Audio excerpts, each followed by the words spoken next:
इसी मुल्क की मुहिम में तन्हा अल्लामा फजल हक खैराबादी नहीं थे। कल क्या है? 15 अगस्त। बताइए लोगों को जाके इस मुल्क की आज़ादी में हमारा किरदार कितना है? कभी नाम लिखा देखा अल्लामा फजल हक खैराबादी का? कहीं किसी फ्लैक्स पर नाम नहीं आएगा। बाजार में 50 फ्लैक्स शहरों में लगाए जाते हैं, कभी नाम आया? बताइए, कभी नाम आया अशफाकुल्लाह खान का? कभी नाम आया सैयद किफायत अली काफी का? कभी नाम आया मुफ्ती सदरुद्दीन आसुर्दा दहलवी का? कभी नाम आया इन सारे सूरमाओं का जिन्होंने मुल्क के लिए आजादी दी? हालत ये थी, अशफाकुल्लाह खान को जब अंग्रेजों ने गिरफ्तार किया, फैजाबाद की जेल में है अशफाकुल्लाह खान, उनके जिस्म को जलाया जाता है और जब जिस्म जल जाता है अंग्रेज नमक लगा रहे हैं। जिस्म पर जले पर जब नमक लगाया जाता है इंसान सिसकता है, बिलकता है। हालत ये हो रही है अशफाकुल्लाह खान की, मगर ऐसे आलम में भी अंग्रेजों को ललकार के कह रहे हैं सरफरोशी की तमन्ना अब हमारे दिल में है, देखना है कितना बाजुए कातिल में है, वक्त आने पर बता देंगे तुझे ये आसमां, हम अभी से क्या बताएं क्या हमारे दिल में।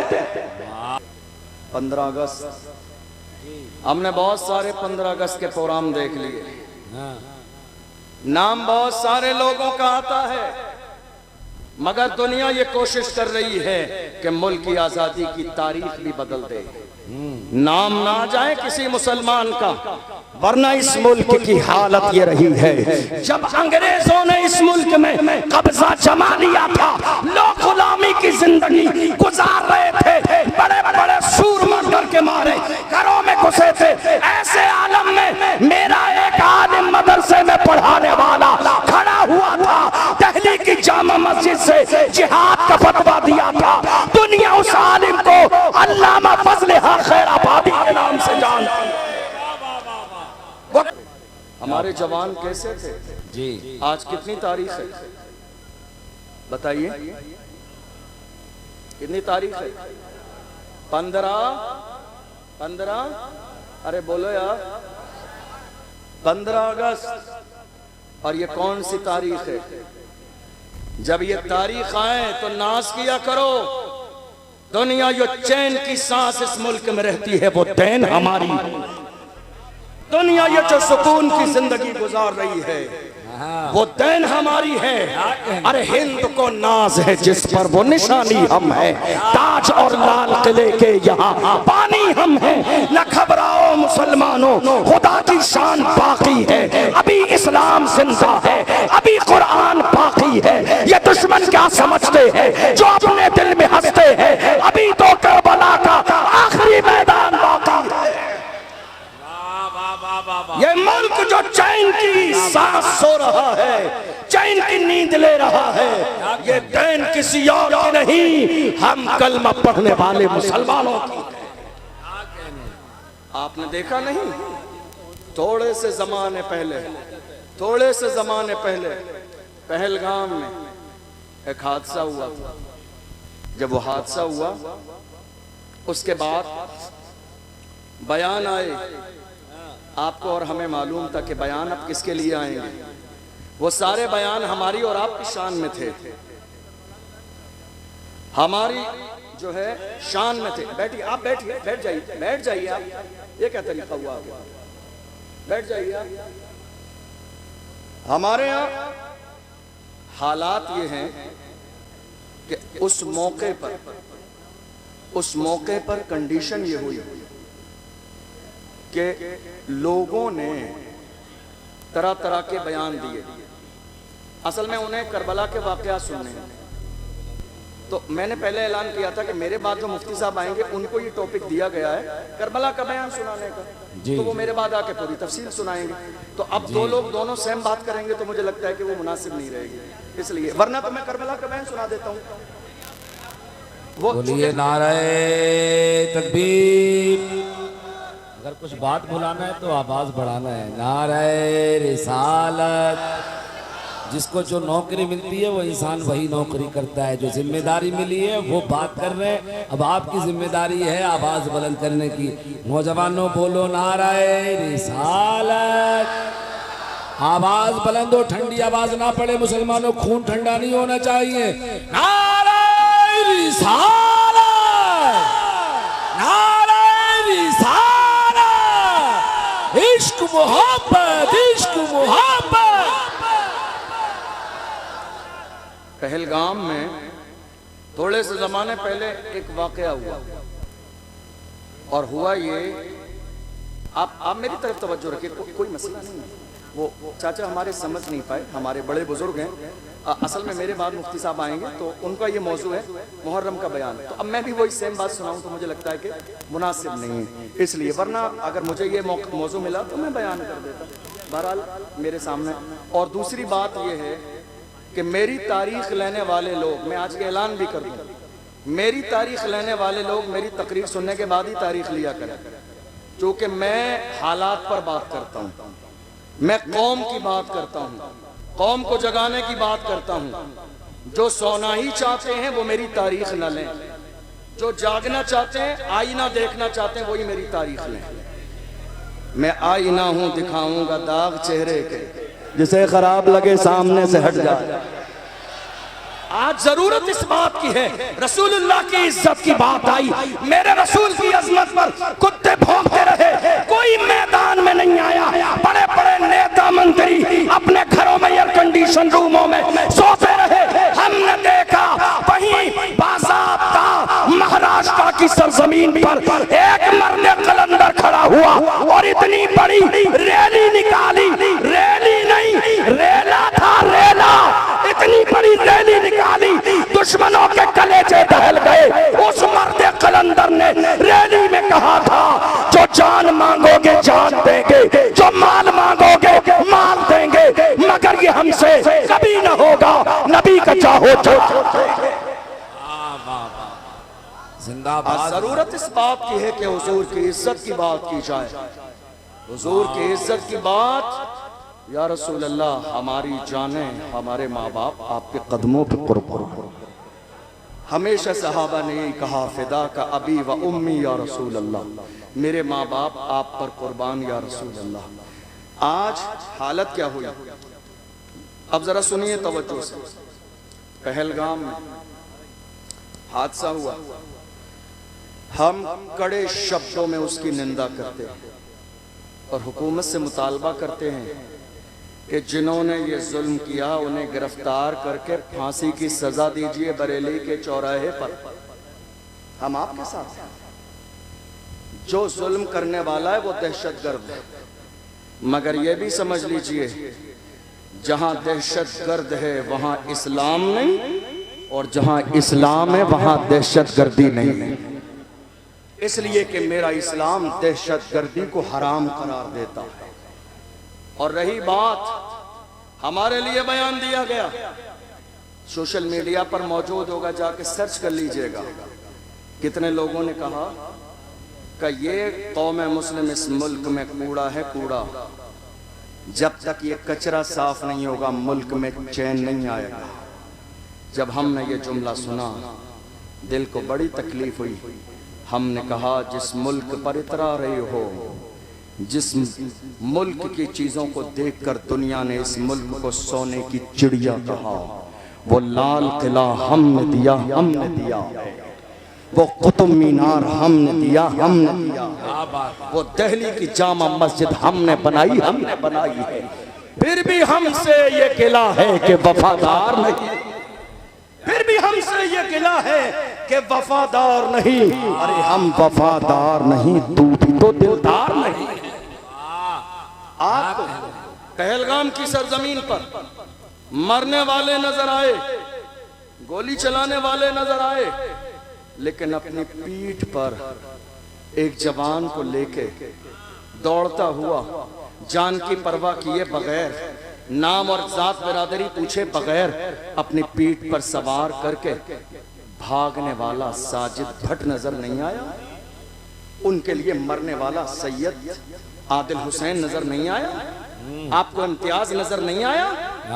कैसे नजर आएगा जिसकी आंखों पर तासुब की ऐनक लगी हो?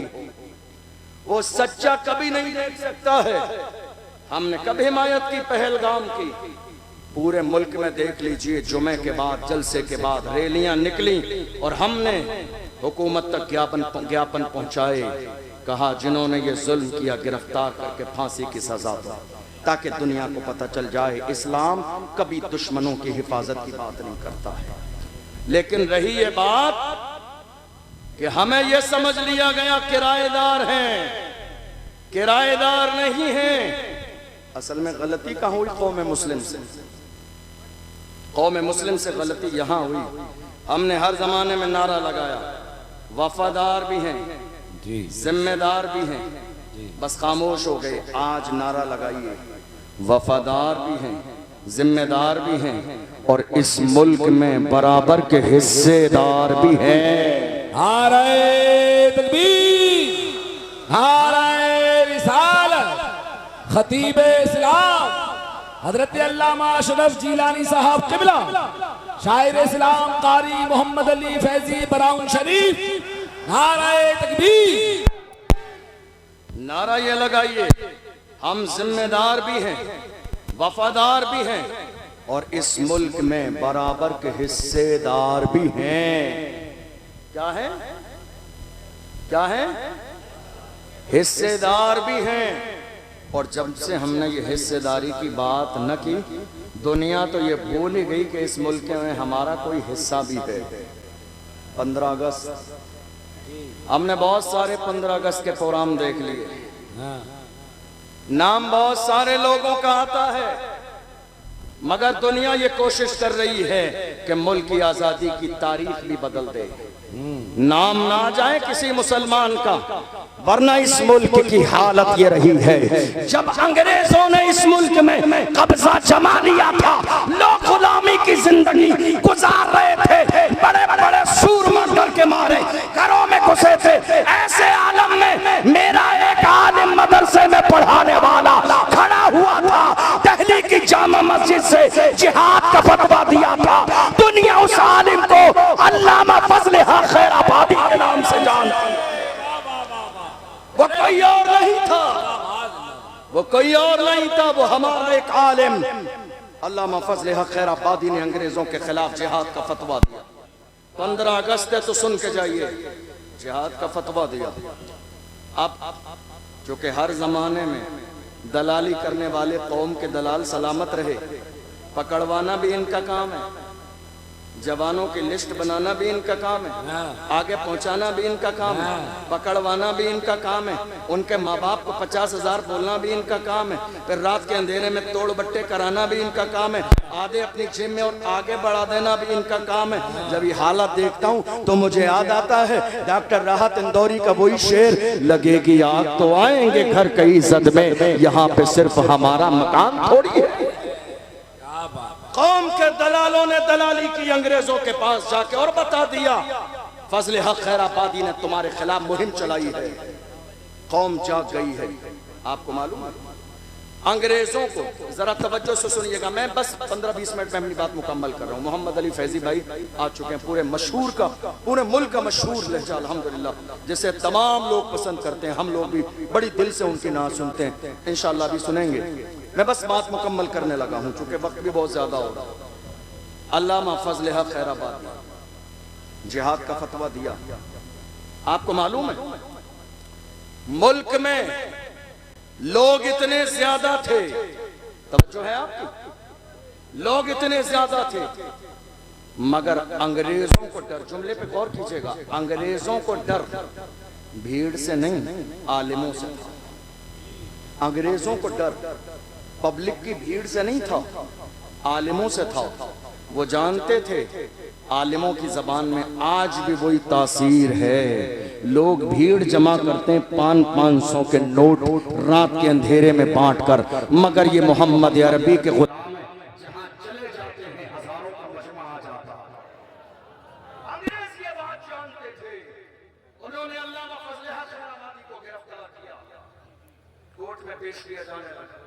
कोर्ट में एक जानने वाला था अल्लामा फजले हक खैराबादी, उसने कहा हजरत आपका नंबर आएगा ना, तो पूछा जाएगा, तो मैं जब आपसे कहा जाएगा आप मना कर देना कि मैं वो फजले हक खैराबादी नहीं हूँ जिसने फतवा दिया है, फिर मैं सब संभालूंगा। जब आप गए नाम आया तुम ही हो का मैं ही फजले हक खैराबादी हूं जिसने तुम्हारे खिलाफ जिहाद को उसने कहा हजरत मैंने समझाया था आपकी जान बच जाएगी। अल्लाह अकबर। फजले हक खैराबादी ने कहा जान बचानी किसको है, जान नहीं बचानी है, हमें उन लोगों का ईमान बचाना है। जान बचानी किसको है, जान दे दी थी उसी की थी, हक ये है मेरा वादा। जान बचानी किसको है, हमें तो अपना और लोगों का ईमान बचाना है। अल्लामा फजले हक खैराबादी को गिरफ्तार किया गया, जजीरा अंडमान निकोबार ले गए, काले पानी की सजा दी। एक अंग्रेज आया और अल्लामा फजले हक खैराबादी से कहा मौलाना अब भी वक्त है, फतवा बदल दो, वापस ले लो फतवा, हमारे हाथों में हाथ दे दो, जान बच जाएगी, सरकारी ओहदा मिलेगा, सैलरी मिलेगी, पैसे मिलेंगे। आप जैसा काबिल आदमी जेल में जिंदगी क्यों जाए कर रहा है? ये पेशकश आज के जमाने में हमारे जवानों के सामने भी हर मौके पे की जाती है। इलेक्शन के जमाने में, गलत काम के जमाने में, अरे उनके साथ क्या रखा है, गरीब लोग हैं, हमारे साथ आ जाइए। मगर मुस्तफा के गुलाम हर जमाने में ऐसे रहे हैं, उनके कदमों में दुनिया की शोहरत और दौलत ला के डाल दी है, मगर फिर भी मेरी कौम के जवानों ने दौलत को ठोकर मार के कहा अपना सब कुछ गुम्बद खजरा कल भी था और आज भी है, मेरे नबी से मेरा रिश्ता कल भी था और आज भी है। बतला दो गुस्ताख नबी को गैरत मोमिन जिंदा है, उन पे मर मिटने का जज्बा कल भी था और आज भी है। क्या बात है हजरत, जिंदाबाद। यह किसी और की तारीख नहीं, मोहम्मद अरबी के गुलामों की तारीख है। आपने देखा नहीं, अल्लामा फजले हक खैराबादी का कहा मौलाना वक्त है, फतवा वापस ले लो। अल्लामा फजले हक खैराबादी ने अंग्रेज के चेहरे पर थूक दिया और कहा जालिम तू फतवे की बात करता है, हम हुजूर के गुलाम हैं, हमारे कलम से जो फतवे निकल जाते हैं हुकूमतें बदल जाती हैं, फतवे नहीं बदलते। दुनिया ने देख लिया, फतवा अपनी जगह कायम रहा, मगर अंग्रेजों की हुकूमत बदल गई। तकरीबन 75 साल का जमाना गुजर गया। इस मुल्क की आजादी के बाद उस जमाने से लेकर आज तक एक पार्टी थी इस मुल्क में। जब मुल्क आजाद हुआ सबने उसी पार्टी का समर्थन किया, लेकिन थोड़े से जमाने में मुल्क में लोग और बिरादरियां ये समझ गई ताबेदारी क्या है और हिस्सेदारी क्या है, हिस्सेदारी क्या है और गुलामी क्या है। लोग समझ गए और जो समझते गए वो अलग होते गए, अपनी पार्टी बनाते गए। 75 साल का जमाना गुजर गया, तने तन्हा कौम मुस्लिम है जो आज तक दरी बिछा रही है, जो आज तक स्टेज लगा रही है, जो आज तक दूसरों के फ्लैक्स लगा रही है, जो आज तक दूसरों के नारे लगा रही है, जो आज तक दूसरों के लिए वोट मांग रही है। कितने हमारे लोगों को स्टेज लगाने के बाद स्टेज से नीचे उतार दिया गया, वीडियो सोशल मीडिया पर मौजूद है, जाके देख लीजिएगा। आज तक हम दूसरों की रजा में लगे हैं, वरना मेरे आला हजरत का पीर खाना मारहरा मुतहरा से सैयदुल उलमा ने फरमाया किसी की जय विजय हम क्यों पुकारे, क्या गरज हमको, हमें काफी है सैयद अपना नारा या। हमें अल्लाह ने गुलामी के लिए पैदा नहीं किया है, अल्लाह ने हमें गुलामी के लिए पैदा नहीं किया है, अल्लाह ने हमें क़यादत के लिए पैदा किया है। कायद बनो, अल्लाह ने हमें लीडर बनने के लिए पैदा किया है। अपने अंदर सियासी शऊर पैदा करो, लीडर बनने का मिजाज पैदा करो। अल्लाह ने हमें गुलामी के लिए पैदा नहीं किया है। आज हमारे जहनों में गुलामी बिठा दी गई है। हमारी तादाद से ज्यादा कम तादाद वाले लोग इस मुल्क के बड़े से बड़े ओहदे और मनसब पर रह चुके हैं। हमारा हाल क्या है? अब सुनिए, हमारा हाल यह है, अगर कोई आलिम, तवज्जो है आपकी, 10-15 मिनट लूंगा, इससे ज्यादा नहीं। हमारा कोई आलिम अगर कौम की बात करे तो हमारे अपने कुछ लोगों को बुरा लगने लग जाता है। उन लगता है यार ये तो मस्जिद है, जलसा है, नमाज रोजे की बात होनी चाहिए। खाली नमाज रोजा इस्लाम नहीं है, नमाज रोजा इस्लाम नहीं है। ये जो आज हुकूमत की जा रही है इसका मिजाज मुस्तफ़ा जान रहमत ने अता फरमाया। आज हम ये सोच रहे हैं कि नहीं साहब खाली हमने नमाज रोजे की बात कर ली। सियासत नाजायज और हराम नहीं है। मौजूदा दौर में मस्जिदों की हिफाजत के लिए सियासत करना बाइसे सवाब है। मौजूदा दौर में मदरसों को बचाने के लिए सियासत करना सवाब का काम है। मौजूदा दौर में बेटियों की इज्जत बचाने के लिए सियासत करना सवाब का काम है। तुम्हें अंदाजा नहीं, तुमने देखा नहीं 1.5 साल पहले महाराष्ट्र की सरजमीन पर मेरी एक बहन मुस्कान को कॉलेज से बाहर निकाल दिया गया। हिजाब की बुनियाद पर का हिजाब लगाना है, स्कूल में जाने न दिया जाएगा। वो तो सलामत रखे खुदा उसके वालिदैन को जिसने कौम की लाज बचा ली। उसने कहा एग्जाम छोड़ना गवारा है, हिजाब छोड़ना गवारा नहीं है। क्या बात है, वाह वाह वाह। अल्लाह सलामत रखे उसके वालिदैन की तरबियत को। तुमने देखा नहीं ये फैसले आज कौन सी मस्जिद रहेगी और कौन सी मस्जिद न रहेगी, ये फैसले आज सियासत की बुनियाद पर। ये बात मानते हैं आप, नहीं मानते? ये बात मानते हैं आप? बताइए आप। आज ये सारे फैसले इसी बुनियाद पर होते हैं। जरूरत इस बात की है कि मेरी कौम जाग जाए। जरूरत इस बात की है, ये जो हमारे यहाँ इख्तिलाफ हो रहा है ना, ये फला पीर साहब के मानने वाले, ये फला पीर साहब के, ये फला पीर साहब के, बाज आ जाइए इन हरकतों से, बाज आ जाइए इन कामों से। जितने भी पीर सुन्नी हैं और मसलक आला हजरत पर कायम हैं वो सब हमारे सरों के ताज हैं। जुमला सुन लीजिए मेरा, जितने भी सुन्नी हैं और मसलक आला हजरत पर कायम हैं वो सब के सब हमारे सरों के ताज हैं। चाहे वो रज़वी हों, वो बरकाती हों, वो नक्शबंदी हों, वो सोहरवर्दी हों, वो निज़ामी हों, वो जो भी हों। ये मसला इख्तिलाफ लड़ाई झगड़े का नहीं है। अल्हम्दुलिल्लाह हम सब कलमा पढ़ने वाले मोहम्मद अरबी के गुलाम। ये जो आज हमारे यहाँ इख्तिलाफ हो रहा है, आपको मालूम है अंग्रेजों का एजेंडा क्या था? सुनिएगा इस बात को गौर से। अंग्रेजों का एजेंडा ये था कि लड़ाओ, फूट डालो और राज करो। यही हुआ आज हमारे यहाँ। किसी मौके पर हमारी कौम एक जगह जमा होती है, हमारी मस्जिद में इख्तिलाफ, मदरसे में इख्तिलाफ, कमेटी में इख्तिलाफ, कब्रिस्तान में इख्तिलाफ, उर्स में इख्तिलाफ, कव्वाली में इख्तिलाफ, हमारे जलसे में, मिलाद में इख्तिलाफ। है कोई चीज ऐसी जो मुसलमानों में इत्तेहाद हो? और इसका सबसे बड़ा नुकसान किसको हो रहा है? आज हालात हमारी निगाहों के सामने हैं। आप जानते हैं चोर क्या करते हैं, दुश्मन क्या करते हैं? पहले आपस में लड़ाते हैं, आपस में लड़ा के हमारी ताकत को बखेर देते हैं कई जगह, फिर जाके एक एक पर हमला करते हैं और सफ़े हस्ती से मिटा देते हैं। आज यही तो हो रहा है, हमें लड़ाने की कोशिश की जा रही है।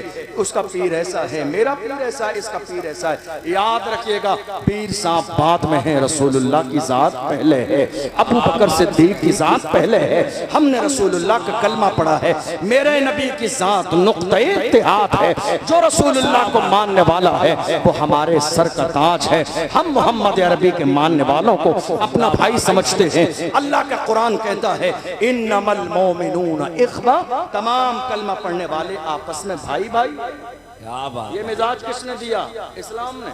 वाह, मुझे याद आता है सलाहुद्दीन अय्यूबी का एक जुमला, नाम सुना है आपने? नाम सुना है? जरा एक बार लेके बताइए। उस मर्द का नाम लेने से खून में गर्मी आ जाती है। सलाहुद्दीन अय्यूबी, आपको पता है रसूलुल्लाह की नामूस की बात आई तो व्हील चेयर पे बैठने वाला भी मैदान में आया। कौन? व्हील चेयर पे बैठने वाला जिसके अमामे का अंदाज भी निराला है, जिसके बात करने का अंदाज भी निराला है, जिसके गुफ्तगू करने का अंदाज भी निराला है। वो कुरान पढ़े तो पढ़ता जाता है, हदायत के बख्शिश पढ़े तो पढ़ता जाता है, फारसी के अशार पढ़े तो पढ़ता जाता है। वो मर्द कलंदर जिसने फैजाबाद के धरने में दिसंबर की सर्दी में तबांगे तो हल कहा था, उन्हें जाना, उन्हें माना, न रखा खैर से काम, लिल्लाहिल हम्द में दुनिया से। वो मर्द कलंदर जिस जिसे दुनिया दबा ना सकी है। अल्हम्दुलिल्लाह वो शेर भी हमारे पास है। मगर हैरानी की बात क्या है, हमें बांट दिया गया। हुआ क्या, उसी जमाने में और हमारे एक और आलिम दीन गिरफ्तार हुए थे। आपको मालूम है 7-8 महीने जेल में रहे सलमान। हमारे उलमा ने जुमे में, तवज्जो से सुनिएगा, जुमे में जब ये बात की तो बाहर आके मस्जिद की कमेटियों ने जुमे के बाद का, हजरत आप अपना हिसाब कर लीजिए, हमको ऐसा इमाम नहीं चाहिए जो इस तरह की हालात पर बात करे। आगे खबर पहुंच गई तो जवाब कौन देगा। सदर साहब ने रोक दिया। कितने शहरों में, मैं आपके इलाके की बात नहीं कर रहा हूँ, मुझे आपके इलाके के हालात पता भी नहीं है, बहुत सारे मुल्क के कोने कोने में ऐसा हुआ। रोक दिया गया और कहा हजरत ये बात मत कीजिए, हमारी जान पे बनाएगी। मैं तो उन लोगों से कहता हूँ कोई फर्जो वाजिब नहीं है कि तुम सदर सेक्रेटरी रहो, छोड़ दो किसी सलाहुद्दीन अय्यूबी के गुलाम के हवाले कर दो, ये ओहदा किसी मर्द के हवाले कर दो। तुम्हारे जैसे बुज़दिलों की जरूरत नहीं है ये ओहदा संभालने के लिए, और कोई फर्ज वाजिब नहीं है। तुम जब तक जिंदा रहोगे कमेटी के सदर तुम रहोगे। अरे कुर्सी है तुम्हारी, ये जनाजा तो नहीं है, कुछ कर नहीं सकते तो उतर क्यों नहीं जाते। कुर्सी है तुम्हारी, ये जनाजा तो नहीं है, कुछ कर नहीं सकते तो उतर क्यों नहीं जाते। छोड़ दो उसको, दो जिसके सीने में कौम का दर्द, उसको दो जिसके अंदर बोलने की सलाहियत हो, उसके हवाले करो जो रसूलुल्लाह के नाम पर मरने और मिटने का जज्बा रखता हो। मुझे याद है सलाहुद्दीन अय्यूबी का एक तारीखी जुमला।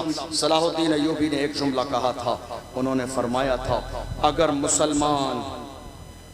मुसलमान का दुश्मन न होता तो हम पूरी दुनिया को फतेह कर लेते। अगर मुसलमान का दुश्मन न होता, अगर मुसलमान का दुश्मन न होता तो हम पूरी दुनिया को फतेह कर लेते। हम क्या कर रहे हैं, हम कोर्ट में किसके लिए जा रहे हैं, सगे भाई के खिलाफ। हम कचहरी के चक्कर लगा रहे हैं किसके खिलाफ, सगे भाई के खिलाफ। एक बालिश जमीन के लिए, एक बालिश जमीन के लिए। अरे यही रह जानी है ये जमीन, बड़े बड़े सूरमा आए और चले गए, जमीन यही है। फिरौन की दौलत काम न आई, कारून का खजाना काम न आया, शद्दाद की जन्नत काम न आई, हामान का रोबो दबदबा काम नहीं आया। बाकी रहने वाली मेरे रब की जात है। किसी ने कहा था आगाह अपनी मौत से कोई बशर नहीं, सामान 100 बरस का है बल्कि खबर नहीं। सलाहुद्दीन अय्यूबी का जुमला सीने में लेकर जाइए। फरमाया अगर मुसलमान का दुश्मन न होता तो हम पूरी दुनिया को फतेह कर लेते। आज मुसलमान ही मुसलमान का दुश्मन है। ऐ मेरे अजीजों, ये सीने से दुश्मनी खत्म कर दो, ये गुरूर खत्म कर दो, ये तकब्बुर खत्म कर दो। किस बात का तकब्बुर है, मिन्हा खलकनाकुम व फीहा नुईदुकुम व मिन्हा नुखरिजुकुम तारतन उखरा। मिट्टी से पैदा किया गया, मिट्टी में ही जाना है और मिट्टी से ही दोबारा उठाया जाएगा। गुरूर किस बात का है, तकब्बुर किस बात का है। गुरूर करने से पहले ये सोचा करें हमारी पैदाइश कैसे हुई है। बुजुर्गों ने फरमाया, खुद हुजूर का फरमान है। इमाम गजाली फरमाते हैं मुकाशिफतुल कुलूब के अंदर हदीस कोट की, फरमाया जब गुरूर और तकब्बुर आए तो कब्रिस्तान के चक्कर लगाओ, बारिश के मौसम में जाके बड़े बड़े सूरमाओं की कब्रें खुली पड़ी होंगी, पानी उनके अंदर घुस चुका होगा, तुम्हें अंदाजा लग जाएगा ये कब्रिस्तान है, यहाँ हुकूमत तुम्हारी नहीं मेरे रब की चलती है। गुरूर किस बात का है, तकब्बुर किस बात का है। नहीं मेरे अजीजों, आपके सामने मैं हाथ जोड़ के जा रहा हूँ, छोटा भाई समझ के जरा सा ये बात मान लीजिएगा। जिस तरह के भी इख्तिलाफ हैं खत्म कर दीजिएगा। हुजूर हाफिज मिल्लत ने फरमाया, इत्तेहाद जिंदगी है, इख्तिलाफ मौत है। इत्तेहाद जिंदगी है, इख्तिलाफ मौत है। जिस दिन कौम मुस्लिम को यह बात समझ में आ गई, हालात ऐसे नहीं रहेंगे जैसे हालात थे। मैं आपको बताऊं, इसी मुल्क की मुहिम में, बस बात मुकम्मल होने लगी है, इसी मुल्क की मुहिम में तन्हा अल्लामा फजले हक खैराबादी नहीं थे। कल क्या है, 15 अगस्त। बताइए लोगों को जाके, इस मुल्क की आज़ादी में हमारा किरदार कितना है। कभी नाम लिखा देखा अल्लामा फजले हक खैराबादी का? कहीं किसी फ्लैक्स पर नाम नहीं आएगा। बाजार में 50 फ्लैक्स शहरों में लगाए जाते हैं। कभी नाम आया? बताइए, कभी नाम आया अशफाकुल्लाह खान का? कभी नाम आया सैयद किफायत अली काफी का? कभी नाम आया मुफ्ती सदरुद्दीन आसुर्दा दहलवी का? कभी नाम आया इन सारे सूरमाओं का जिन्होंने मुल्क के लिए आजादी दी? हालत ये थी, अशफाकुल्लाह खान को जब अंग्रेजों ने गिरफ्तार किया, फैजाबाद की जेल में है अशफाकुल्लाह खान, उनके जिस्म को जलाया जाता है और जब जिस्म जल जाता है अंग्रेज नमक लगा रहे हैं, जिस्म पर जले पर जब नमक लगाया जाता है इंसान से सकता है, बिलकता है। हालत ये हो रही है अशफाकुल्लाह खान की, मगर ऐसे आलम में भी अंग्रेजों को ललकार के कह रहे हैं सरफरोशी की तमन्ना अब हमारे दिल में है, देखना है कितना बासुए कातिल में है, वक्त आने पर बता देंगे तुझे ये आसमां, हम अभी से क्या बताएं क्या हमारे दिल में। जेल में फांसी दी गई अशफाकुल्लाह खान को फैजाबाद की, मगर अशफाकुल्लाह खान मुस्कुराते मुस्कुराते मुस्कुराते मुस्कुराते फांसी का फंदा तो चूमा। वो जानते थे जो हक पर होता है वो जिंदा रहता है।